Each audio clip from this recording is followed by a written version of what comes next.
who is going to be the next Ballon d'Or winner, and you will have an opportunity of knowing, because multimedia, we have got the right to bring to you the Ballon d'Or Awards night on November 29. And we'll be building up to that with people who have been nominated, and we'll also be sharing with you all the details that got them nominated on all our platforms, both the English and the Chi platforms. Let's talk about the World Cup now, where South Africa is seeking a replay of the final qualifier against Ghana at a neutral venue. They think that the referee awarded Ghana a dubious penalty, aiding the Black Stars to win this match. And they are going to file a protest at FIFA and CAF later today to ensure that the match is replayed. We hear from the Chief Executive Officer of the South Africa Football Association, Tebogo Motlanthe, who has been speaking about the action they intend to take. I think from our heart is to say the match officials have decided the game, which is not what is supposed to happen. So we as the association, we have decided that we will be writing to both CAF and FIFA first to investigate how the game was handled, and secondly to also challenge some of these decisions. So we have agreed that as we did last night, we have already registered with the match commissioner that we will be writing a formal complaint. Today we are traveling, of course. Wednesday we will then have a press conference. After we'll have done all, we have ticked all our boxes and submit, of course, a full complaint which is supported by all the evidence which was there, to say that game either it was indeed manipulated, or the referee said done something wrong before that game. But we are very disheartened by their action, and we can't leave it and let it destroy the players. When we have the chance to challenge it, we will challenge it. We feel very, very much robbed, because it is not an isolated incident of a penalty. There are just a lot of questionable decisions by match officials. And of course, that's why we said we will get an expert which will just dissect what are the incidents, so that we can make a strong case. And of course, we are looking at the precedents which FIFA set by ordering us to replay, Senegal. And we think if justice needs to be served, the same decision needs to be taken against this Ghana game. A solitary goal from Ghana's keeper, Andre Ayew, was enough to secure the final round of the qualifiers place for the Black Stars. Those as South Africans are complaining that the penalty awarded to the senior national team was a dubious one. Andre Ayew, who was much closer to the action, claims it was a legitimate call by the referee. As I said earlier on, it's a great feeling to get to 100. I think I'm the second after my big brother Asamoah. So I keep working, trying to follow his footsteps and trying to make our nation proud. I think scoring is important to win. If you score and you don't have the win, then sometimes it's like you're not happy. 2 days ago, or 3 days ago, sorry, scored, but at the end of the game, we're not happy, because we didn't know what was going to happen in the South Africa game. So I mean, all this works, but it's all teamwork. I did not create the penalty, it came from Dan to give me the opportunity to step forward and do what I had to do. So it's all about teamwork. We work together. It wasn't easy. Sometimes I think you people don't realize it wasn't easy after the Ethiopia game. But to see what I saw today on the pitch, can we play better? Yes, we can play better. But the desire, the fighting spirit, the unity, the tactical ability that we showed today, I'm so proud, and I hope that we'll continue like this and even become better when we'll have time to train more with coach and everybody will understand his tactics. Well, yes, we won fair and square. I think we had more clear chances. Yes, it was a tough game. South Africa came in, they did their job, but we won this game fair and square. We could have scored more. And I think the penalties was not one. There was a clear penalty on Jordan also.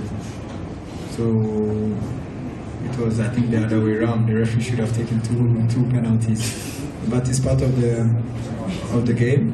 What this is, we are happy that we have won and that we are going to the next round. And there is a big job to do in March. Andre Ayew, skipper of the Black Stars, his position has been echoed by the communications director of the Ghana Football Association, Henry Asante Chum, who says that Ghana did not give South Africa a raw deal because he felt the referee gave his best. We did not think that we gave them a raw deal. I think the referee on the day was okay. We've been to places where officiating did not go our way, but we did not even comment. For instance, the game we played against Ethiopia, there were certain bad calls from the referee. When we played against Zimbabwe here in Cape Coast, there were certain bad calls. And he even took a penalty against us here in Cape Coast.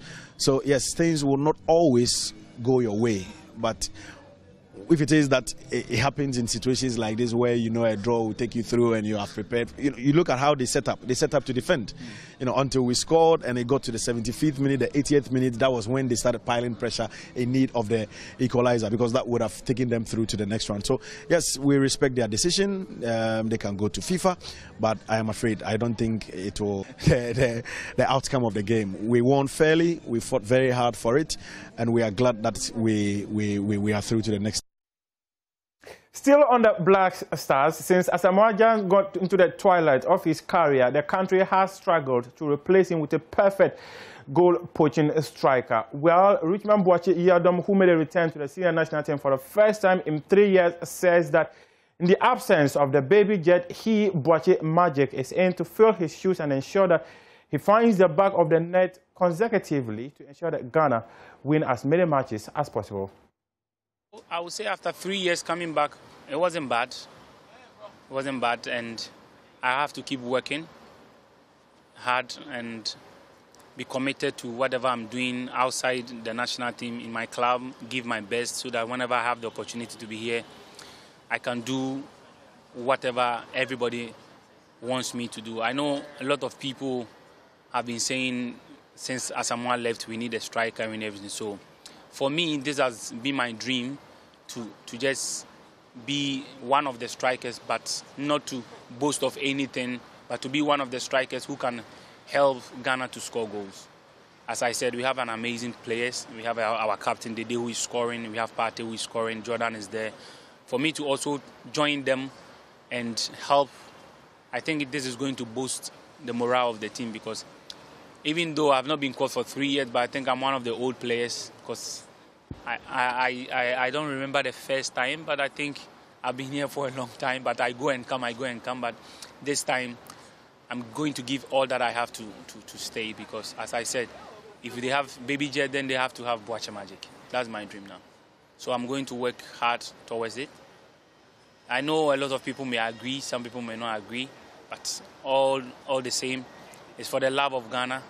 And I wish everybody who love Ghana to also support and also pray, because the more we are able to have good strikers in our national team, the more Ghana will go forward. It's not only about me. There are people who are also thinking that after one of our great players, or the greatest striker in the national team, Asamoah Gyan, most of the players are thinking they also want to take the mantle on them. But it's not easy to get into that position, because I always say, whether you like it or not, he's Asamoah Gyan. He's done things that it will take years for people to do it. But my father said there is no harm in trying. So we just believe it and have what he has done in his head to give you, to challenge you to do at least half of it. Because when you put somebody like Asamoah Gyan in front of you and you want to try to at least make the records that he has made, it helps you to be more serious, more committed, and give your best. So this is what I want to do. I also want to do something that somebody will say, Boakye Magic also came to do something. So.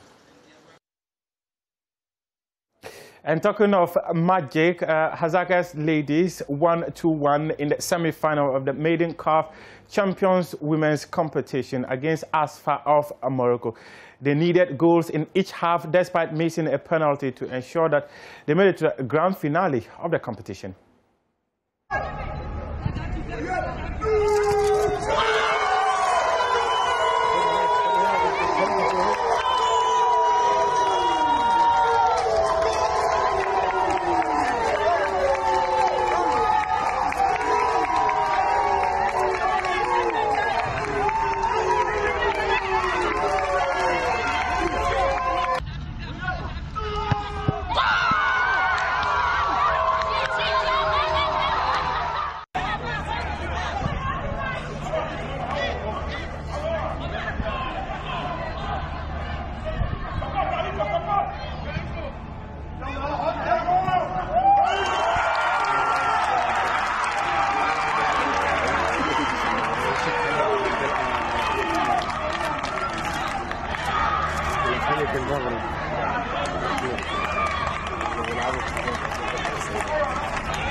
Now, let's do some World Cup qualifiers, especially from Africa, where the likes of Niger thumped Djibouti by 7-2 in their final matches, and many other matches will be happening later today. But we'll bring you the highlights of the matches that were played yesterday.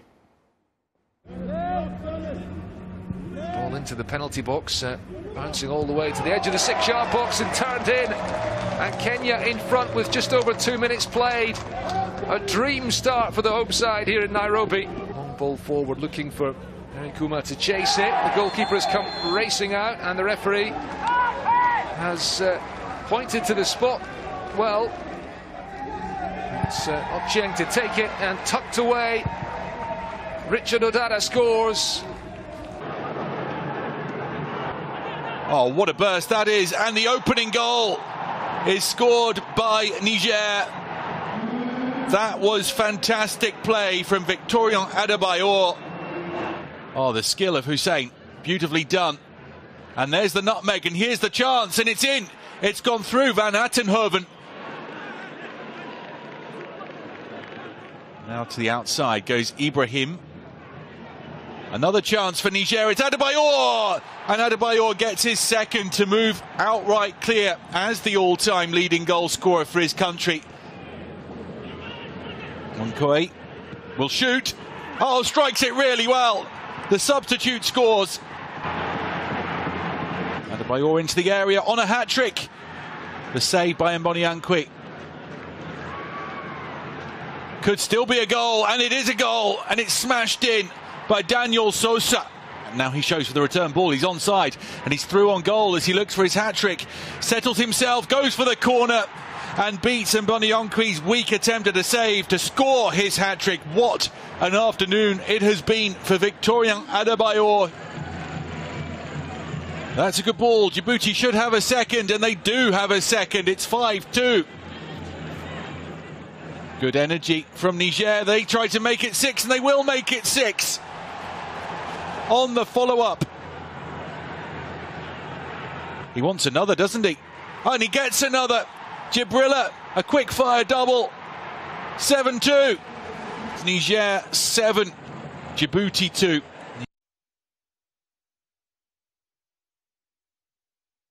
Let's take a look at the results of the matches that were played yesterday. Just as you saw gone by, former Inter-Allied star Victoria Adebayo was on a hat-trick as Niger defeated Djibouti by 7-2. Kenya won 2-1 against Rwanda. Namibia sat at home and lost 1-0 to Togo. Guinea-Bissau drew 0-0 against Sudan, and Niger won 7-2 against Djibouti. Fixtures for today: Egypt versus Gabon, Libya versus Angola. Egypt have already qualified to the final phase of the competition, and Mozambique will come up against Malawi. Algeria versus Burkina Faso. Algeria are seeking to book a ticket to the final phase of the World Cup qualifiers. Liberia will come up against Central African Republic. Nigeria versus Cape Verde. Nigeria must win to qualify to the final round. Cameroon versus Ivory Coast, a big one. Either of these countries can still qualify to the final round of the World Cup qualifiers. Mauritania versus Equatorial Guinea. Morocco versus Guinea. Tunisia versus Zambia. This is a fixture that will decide whether Tunisia or Zambia qualifies to the final phase of the FIFA World Cup. It's been a pleasure coming your way with AM Sports. I am Muftau Nabila Abla. We have more sports stories to share with you on my joyonline.com. And as I stated earlier, we'll bring you all the details you need to know about the Ballon d'Or 2021, which is going to be handed out to the best player on November 29. I am Muftau Nabila Abla. It's been a pleasure coming your way with AM Sports.